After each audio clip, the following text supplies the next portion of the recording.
just from my backyard. By July, the yard is full of baby birds following their overworked parents who are trying to teach them how to gather food on their own. One of the great treats of summer is watching parent birds feed their fledglings. This Carolina wren chick has just left its nesting house and is about to get its first meal on wheels. But with 5 siblings scattered around the yard, the parents are going crazy trying to keep them all fed and under cover.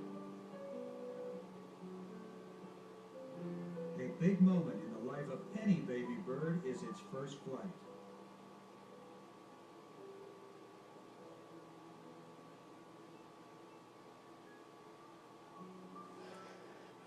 By August, the excitement of spring and summer songbirds is over. Geese moving in flocks is a sure sign of the coming fall migration. I'm starting to prepare the yard for fall and winter as the birds of summer quietly get ready for their long migration south.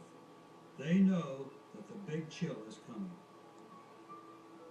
The wonderful season of spring and summer songbirds is, unfortunately, all too short. Yet shorter days signals the start of the fall migration, and this too can be a great season for the birds in the backyard. Each season has its special charm and cast of characters. With the right ingredients, any backyard can be a haven for a great variety of backyard birds throughout the year. This is George Harrison wishing you joyful backyard birding.